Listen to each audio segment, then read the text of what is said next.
Olá, pessoal! Sejam muito bem-vindos a mais uma aula. Hoje nós vamos falar sobre um tema fundamental da química, os sais.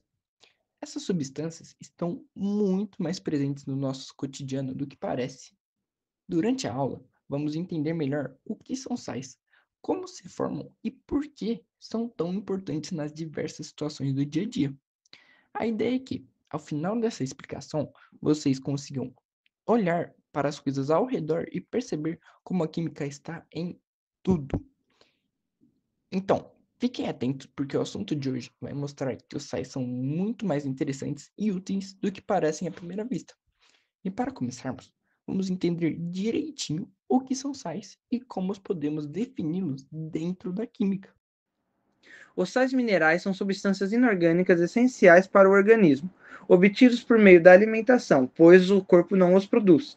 Eles desempenham funções vitais dentro do nosso corpo, como a formação de ossos e dentes, regulação da pressão arterial, a contração muscular, a participação em processos metabólicos e o equilíbrio eletrolítico do corpo. Ou seja, ajudam a manter o equilíbrio de íons dentro do sangue e de outros fluidos corporais.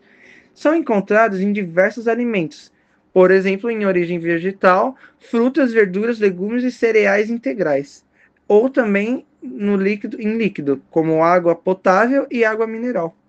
E agora vamos falar sobre as propriedades gerais dos sais minerais. Eles são de caráter iônico, ou seja, compostos por cátions e ânions.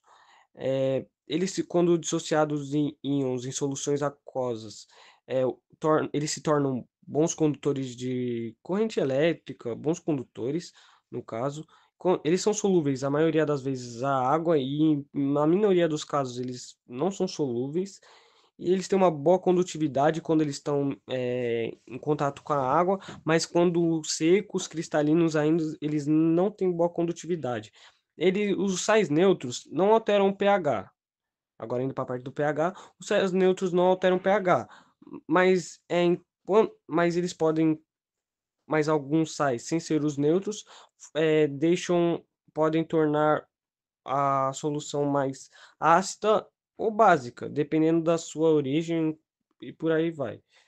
É, e também tem as propriedades específicas, que são os sais hidratados, sais insolúveis e os sais solúveis. Os sais hidratados contêm moléculas ligadas à estrutura do cristal.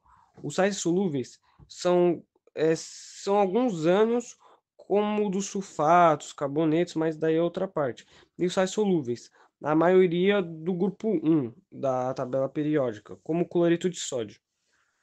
Depois de falar um pouco sobre as propriedades dos sais minerais, a gente vai passar os exemplos de onde eles podem ser encontrados e em quais alimentos. A gente tem um exemplo do cálcio, do sódio, do potássio, do ferro, dentre outros. Eu vou começar citando o cálcio, que a gente pode encontrar ele na natureza, em rochas calcárias e conchas marinhas. Nos alimentos, a gente pode encontrar tanto no leite quanto no queijo. O sódio, por exemplo, a gente encontra na água do mar, em depósito de salgema. E nos alimentos a gente pode encontrar no sal de cozinha e alimentos industrializados. Agora, o potássio, por exemplo, a gente pode encontrar na natureza em solos férteis e minerais, como silvita. E nos alimentos a gente encontra banana e batata. O ferro, que é muito comum a gente comer, a gente ingerir ferro, a gente encontra na natureza em minérios como hematita e magnetita. E nos alimentos, na carne vermelha e no feijão, que a gente sempre come, sempre está no nosso prato, né? O fósforo a gente encontra na natureza em rochas fosfatadas e solos minerais. Nos alimentos a gente pode encontrar tanto nos peixes como nos ovos. O magnésio a gente encontra em rochas magnesianas e na água do mar. A gente pode encontrar em alimentos como espinafre e castanha de caju, que não são muito comuns, mas a gente ingere, né? O zinco, por exemplo, a gente encontra em minérios como esfalerita. E nos alimentos a gente encontra em carne e nozes. Esses são alguns exemplos, ainda tem muitos, né? Mas são exemplos mais típicos e mais comuns da gente ver no nosso dia a dia. Bom, depois de falarmos sobre os exemplos, vamos falar de como os sais estão presentes no nosso dia a dia.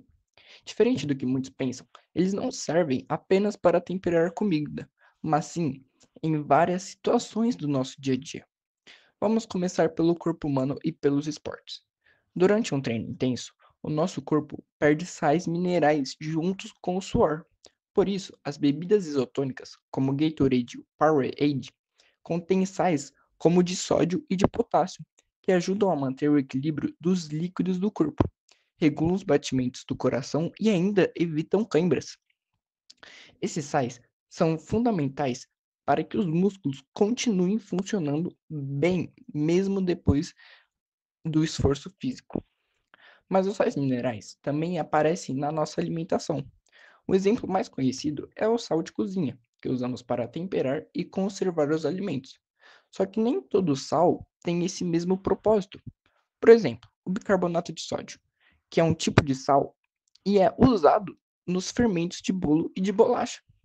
Ele ajuda a massa a crescer e também atua como antiácido no nosso organismo. Ou seja, até em receitas simples do nosso dia a dia, os sais estão presentes. Agora, se a gente pensar na higiene e na limpeza, eles também aparecem com bastante frequência. Produtos como sabão, shampoos e detergentes costumam conter sais, como o carbonato e o bicarbonato de sódio, que ajudam a remover sujeiras, eliminar odores e deixar tudo mais limpo. É interessante perceber que a mesma substância que pode estar em um fermento de bolo também pode ser usada para limpar a casa. Tudo depende da forma e da quantidade que é utilizada. E por fim, os sais minerais também estão presentes nas construções civis e na natureza. O carbonato de cálcio, por exemplo, forma o mármore e o giz até as conchas do mar. Já o sulfato de cálcio é o sal que conhecemos como gesso, usados em paredes, moldes e acabamentos. Ou seja, mesmo nas estruturas ao nosso redor, os sais têm um papel importantíssimo. Então, para resumir, os sais minerais estão em praticamente tudo. No nosso corpo, nos alimentos, nos produtos de limpeza e até nas construções. Eles fazem parte do nosso dia de um jeito tão natural que muitas vezes a gente nem percebe. Por isso, entender onde e como eles atuam é essencial para reconhecer a importância dessas substâncias em nossa vida. Agora vamos falar um pouco da formação dos sais minerais. Eles são compostos iônicos, ou seja, eles são formados por cátions e ânions, e existem 3 formas que a gente pode formar um sal. A principal delas é a neutralização, ou seja, você pega um ácido e neutraliza ele numa base. E todo ácido ele é formado por um hidrogênio positivo, e toda base é formada por uma hidroxila negativa. E quando a gente junta um hidrogênio positivo e uma hidroxila negativa, a gente forma água, H2O comum.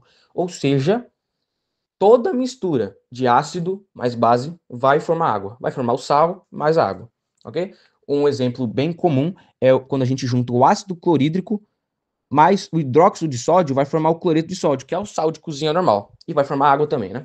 Porque, como eu falei, sempre vai formar água. E outras formas também são quando a gente junta o óxido ácido mais um óxido básico, que vai formar um sal.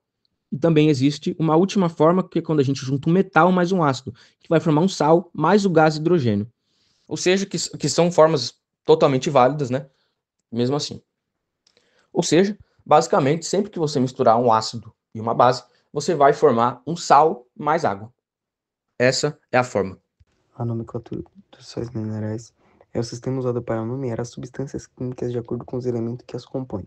Cada sal possui um nome científico que indica sua fórmula e origem. Por exemplo, cloreto de sódio, NaCl, carbonato de cálcio, CaCO3, hidroeto de potássio, Ki, sulfato de magnésio, MgSO4, cloreto de potássio, KCl, sulfato ferroso, FeSO4 e fluoreto de sódio, NaF. Esses nomes permitem identificar de formas precisas cada sal e suas propriedades químicas. Agora que foram listadas algumas nomenclaturas, vamos entender o porquê que eles possuem essas nomenclaturas. Mas basicamente, para você dar um nome a um sal, a gente precisa saber de qual ácido e de qual base ele veio. Exemplo, o ácido com final hídrico forma um sal com final eto. O ácido clorídrico forma o cloreto de sódio. Um ácido com final oso forma um sal com final ito. Um exemplo é o ácido sulfuroso, que forma o sulfito de cálcio. E um ácido com final ico forma um sal com final ato. O exemplo, um ácido sulfúrico forma o sulfato de cálcio. Então, a nomenclatura dos sais mostra exatamente de que ácido e base eles vieram. e por isso cada sal tem um nome específico. Os sais estão em toda parte, no nosso corpo, na comida, na natureza e até nas construções. Eles são muito importantes para a nossa vida e mostram como a química está presente em tudo ao nosso redor. Essa foi nossa explicação sobre os sais. Obrigado por